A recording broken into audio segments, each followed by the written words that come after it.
Many believe that wickedness is always obvious, yet history and personal experience tell us otherwise. The most dangerous people are not those who appear monstrous, but those who wear a mask of virtue. So, how do we recognize them before it is too late? An evil person does not approach with threats. They approach with calculated words, seeking to win trust before they strike. They may flatter excessively, making you feel valued, only to later use that very trust as a weapon against you. They are patient, watching for weaknesses, testing boundaries, and feeding on the vulnerabilities of others. If someone showers you with praise, but subtly undermines your confidence, if they claim loyalty yet sow seeds of doubt in your mind, beware. Their kindness is not kindness, it is bait. The most skilled manipulators twist reality to serve their purpose. They tell half-truths, conveniently leaving out details that might expose them. They create confusion, making their victims question their own perceptions. They are never at fault if something goes wrong. The blame always falls elsewhere. They may even feign guilt, but their apologies are hollow, not born of true remorse, but of necessity to maintain control. Evil leaves a pattern, a history that speaks louder than their words. Look at the trail they leave behind: broken friendships, unresolved conflicts, people who once trusted them, but now carry wounds unseen. Ask yourself, does this person build others up, or do they quietly drain them? Do they inspire goodness, or do they breed division and chaos? The answer will reveal more than their words ever could. The greatest mistake we make is believing that we can fix or change such people. Evil does not seek healing, it seeks control. It is not our duty to reason with it, to negotiate with it, or to find excuses for it. Our only duty is to see it for what it is and walk away. Recognizing an evil person before they have woven their web around you is an act of wisdom. It is the strength to say, I see you for what you are, and I refuse to let you near my heart, my mind, or my life. Evil thrives where it is tolerated. The moment you refuse to give it space, it loses its power over you. True wisdom is not in seeing what is on the surface, but in discerning what lies beneath. If we wish to guard our souls, we must learn to recognize the signs, not when it is too late, not when we have already suffered, but at the very first whisper of warning. A person's words may deceive, but their actions, their patterns, their effect on others, these never lie. Learn to see them. Learn to trust what your heart perceives. And when you recognize an evil person for what they are, have the courage to turn away before they leave scars that take a lifetime to heal. When people imagine evil, they often picture something grotesque, an unmistakable villain, a figure cloaked in darkness, their intentions laid bare for all to see. But the truth is far more unsettling. Evil does not always come in the form of a menacing figure lurking in the shadows. It does not always appear as something foreign or strange. More often than not, it hides in plain sight, wearing a face that seems familiar, even trustworthy. The most dangerous individuals are not those who openly display malice, but those who have learned to conceal it beneath layers of charm, kindness, and calculated goodness. They do not threaten outright. Instead, they draw people in with warm smiles and seemingly good intentions. They speak the right words, know exactly how to gain trust, and position themselves as friends, mentors, or even saviors. This is why they are so difficult to recognize. One of the greatest weapons of an evil person is their ability to blend into the environment. They do not wish to stand out in a way that would expose them. Instead, they adopt the traits of those around them, mirroring values, beliefs, and interests to create a false sense of familiarity. This mirroring is not genuine, it is strategic. By making others feel comfortable, they lower their defenses, ensuring that when the time comes, they can manipulate with greater ease. Flattery is often one of their earliest tools. They will make someone feel special, appreciated, and even admired. They understand that people crave validation, and by offering it generously at the beginning, they create an emotional debt. When a person begins to rely on their praise, they subtly shift the dynamic, making that person more susceptible to their influence. Over time, the flattery turns into a form of control. Compliments are replaced with backhanded remarks, and the victim, now accustomed to seeking approval, begins to question themselves rather than the person who has entrapped them. Another way they disguise themselves is through acts of kindness that come with unseen strings attached. They may offer help, support, or gifts, but these are never truly free. There is always an expectation, an unspoken agreement that demands something in return. At first it may seem harmless small favors, an expectation of gratitude. But as time passes, these kind gestures become leverage, tools for guilt, manipulation, and control. Those who receive them feel indebted, making it harder to see the true nature of the giver. Evil people also use social perception to their advantage. They cultivate an image that appears beyond reproach. They may be seen as generous, morally upright, or even deeply spiritual. By building a reputation of goodness, they ensure that when their true nature is revealed, few will believe it. They surround themselves with admirers who defend them, making it difficult for their victims to speak out. This makes them more dangerous, as their external image becomes a shield, allowing them to continue their deception without consequence. They also exploit the natural tendency of people to trust those who appear similar to them. A person is more likely to trust someone who shares their values, background, or experiences. Evil individuals understand this well and mold themselves accordingly. They will adopt the language, mannerisms, and beliefs of their target group, not because they believe in them, but because doing so grants them easier access to unsuspecting victims. Perhaps the most insidious disguise is that of the wounded soul. Many evil individuals present themselves as victims, people who have been wronged, misunderstood, or abandoned. By evoking sympathy, they lower the defenses of others, ensuring that their actions are excused rather than scrutinized. They tell stories of betrayal, hardship, and struggle, positioning themselves as fragile beings in need of care. And once they secure that care, they begin to take, never giving in return, leaving their victims drained and confused. The greatest danger of evil in familiar forms is that it often goes unnoticed until it is too late. By the time the mask begins to slip, the damage has already begun. This is why it is crucial to look beyond appearances, beyond charm and words.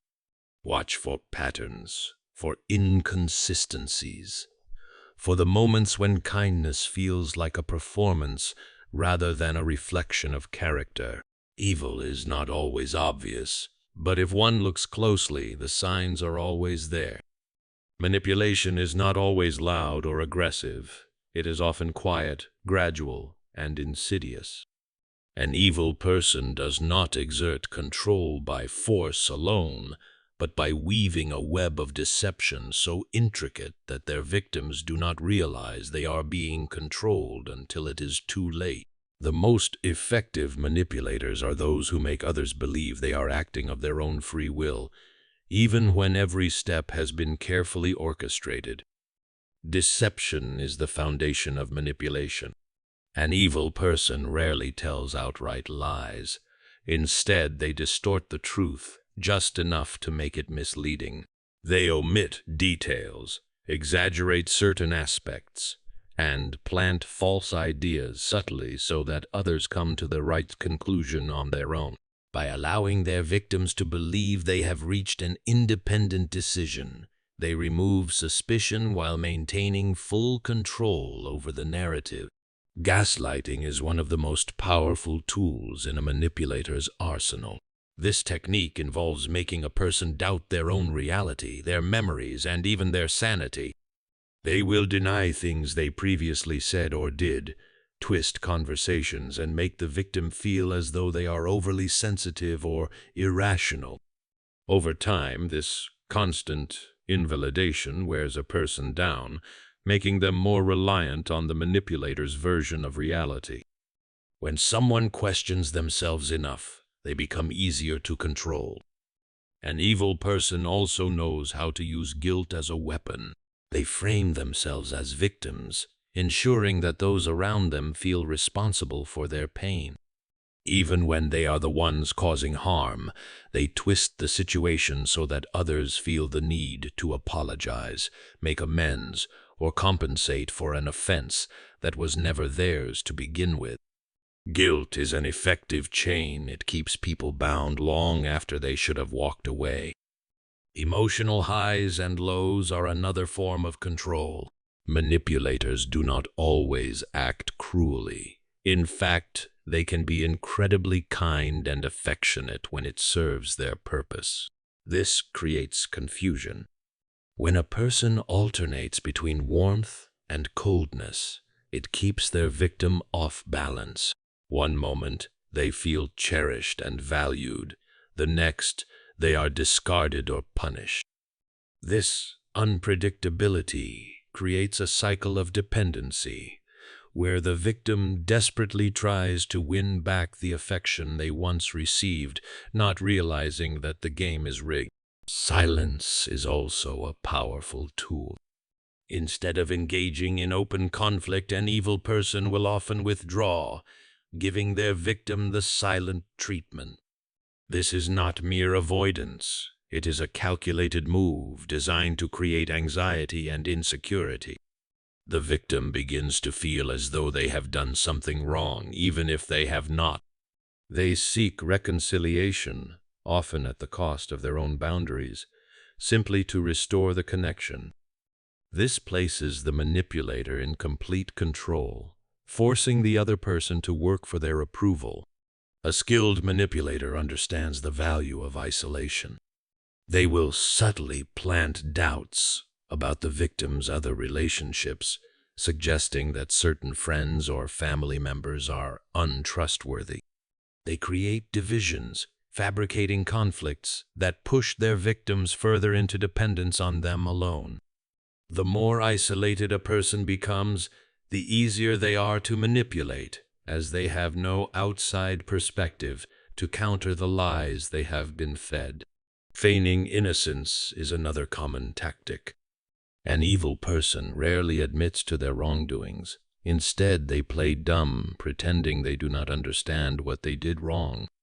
They may say things like, "I never meant it that way," or "You're overreacting," shifting the blame onto their victim's perception rather than their own actions.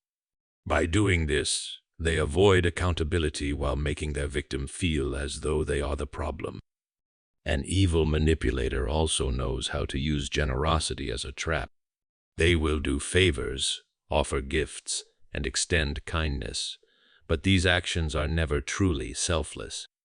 There's always an unspoken expectation attached, and when the time comes, they will collect. If their victim refuses, they remind them of all they have done, making them feel selfish or ungrateful. What seemed like goodwill was merely an investment in control. They are experts at playing the long game. They do not rush their plans. They take their time, earning trust, studying weaknesses, and positioning themselves advantageously. They know exactly when to strike, when their victim is vulnerable, when they have no one to turn to, when they are already entangled in a web too complex to escape. By then, it is not brute force that holds them in place. but an invisible chain of manipulation so deeply embedded that breaking free feels impossible. An evil person does not seek to destroy others through direct attack alone. Instead, they aim to corrupt their victim's sense of right and wrong. Their goal is not just to control actions, but to distort moral perception so that their influence is accepted without question. The most dangerous evil is not the kind that forces submission, but the kind that convinces people to willingly compromise their own values. The first step in corrupting conscience is creating moral confusion. Evil people introduce contradictions and inconsistencies into everyday interactions, making their victims question the validity of their own beliefs. They may mock or belittle moral standards, treating them as outdated or naive. They do not argue directly, but instead cast subtle doubts, making their victim feel as though their understanding of good and evil is simplistic or foolish. Over time, this erodes confidence in one's moral compass. They also justify wrongdoing in clever ways. Rather than admitting to selfishness, cruelty, or deceit, they provide reasons that make their actions seem necessary or even noble. If they deceive someone, they claim it was for their own good. If they manipulate, they insist it was the only way to make things work. If they harm others, they present themselves as the real victim, forced into a difficult position. This constant rationalization forces their victims to reconsider what they once knew to be right and wrong. Another method they use is shifting blame. Instead of accepting responsibility for their actions, they always place the burden on others. If they betray trust, they say they were pushed into it. If they lash out, they claim the other person provoked them. If they are caught in wrongdoing, they insist that someone else is guilty of something worse.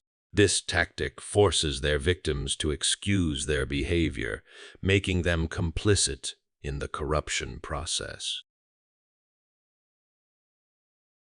The use of gradual desensitization is another powerful strategy. An evil person does not demand that their victim accept extreme wrongdoing all at once.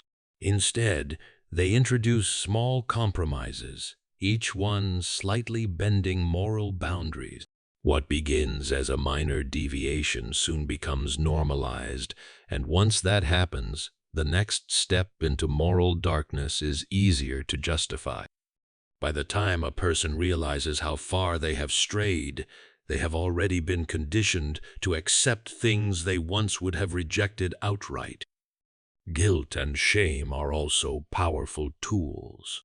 Evil people know how to exploit emotions, making their victims feel guilty for standing by their principles. If someone resists their influence, they accuse them of being unkind, untrusting, or judgmental. If someone sets a boundary, they call them selfish or cruel. By twisting morality in this way, they make it seem as though doing the right thing is actually wrong, while giving in to their influence is the compassionate choice. They also manipulate through association. They surround themselves with people who have already been corrupted, creating an environment where moral compromise seems normal. When a person is surrounded by others who justify unethical behavior, they begin to question whether their own standards are too rigid. This pressure makes it easier for them to accept things they once would have rejected. The more they are exposed to a culture of moral ambiguity, the harder it becomes to hold on to their original sense of right and wrong. Fear plays a significant role in this process. Evil people often create situations where their victims feel as though they have no choice but to comply. They present moral compromise as a matter of survival, insisting that if their victim does not go along with them, they will face consequences, be abandoned, or lose something important. When fear takes hold, the ability to make clear moral decisions becomes clouded by desperation. They are also masters of selective morality. They do not reject morality altogether. Instead, they redefine it to suit their own purposes. They uphold certain values while discarding others, using morality as a weapon rather than a guide. They may insist on loyalty while betraying others, demand honesty while deceiving freely, or preach kindness while acting with cruelty. By controlling which aspects of morality are emphasized and which are ignored, they create a distorted version of ethics that serves only their interests. The final step in corrupting conscience is making the victim believe they are no longer capable of redemption. Once a person has compromised their morals enough times, they begin to feel as though they are too far gone to turn back. The more they believe they have already been tainted, the less likely they are to resist further corruption. Evil people encourage this thinking, ensuring that their victims feel trapped in their mistakes rather than empowered to correct them. A corrupted conscience does not happen overnight. It is the result of countless small influences, each one chipping away at moral certainty until the line between right and wrong is no longer clear. The longer a person remains under such influence, the harder it becomes to see the truth. By the time they realize what has happened, they may already feel too lost to escape. Deception is the lifeblood of an evil person. They do not operate through honesty, transparency, or fairness, but through calculated falsehoods designed to serve their own interests. Their lies are rarely obvious. They are carefully crafted, blending just enough truth to appear convincing while concealing their true intent. The most dangerous deceivers are not those who tell outright lies, but those who manipulate reality in ways that make their victims question their own perception. One of the most effective forms of deception is selective truth-telling. An evil person understands that a complete lie is easy to detect, so instead they reveal only fragments of the truth. They provide just enough information to make their story seem plausible while leaving out key details that would expose their real motives. This half-truth strategy makes it difficult to accuse them of lying, as everything they say appears technically correct, even if it leads to a false conclusion. They are also masters of redirection. When faced with an accusation or a difficult question, they rarely answer directly. Instead, they shift attention elsewhere, bringing up unrelated topics, placing blame on others, or feigning ignorance. By the time the conversation ends, their victim may feel confused, frustrated, or even guilty for questioning them in the first place. This tactic prevents scrutiny and keeps them in control of the narrative. Flattery and charm are powerful tools of deception. An evil person knows that people are more likely to believe those who make them feel good. They use compliments, affectionate words, and admiration to lower their victims' defenses. By making someone feel special, intelligent, or important, they create a sense of trust that makes deception easier. When people feel valued, they become less critical of the one providing that validation. Feigning vulnerability is another deceptive strategy. Instead of appearing strong and manipulative, they present themselves as the victim, someone who has been misunderstood, mistreated, or unfairly judged. By playing on emotions, they elicit sympathy, making others feel protective of them. This creates a powerful shield as people hesitate to question or confront someone who appears fragile or in pain. They also use contradictions to their advantage. An evil person will say one thing and do another, creating a reality where their words cannot be relied upon. They will make promises they never intend to keep, offer reassurances while plotting betrayal, and claim to have good intentions while acting maliciously. This inconsistency keeps their victims off balance, unsure of what to believe. Guilt tripping is another subtle deception. They make others feel as though they are being unreasonable, selfish, or ungrateful for doubting them. If someone starts to see through their lies, they respond with hurt expressions, accusations of betrayal, or claims of being misunderstood. This psychological trick forces their victims to question themselves rather than the deceiver. They are also skilled at manipulating perception. They do not need to tell direct lies if they can shape how others interpret events. By exaggerating details, emphasizing certain aspects while downplaying others, or framing situations in misleading ways, they create a version of reality that serves their agenda.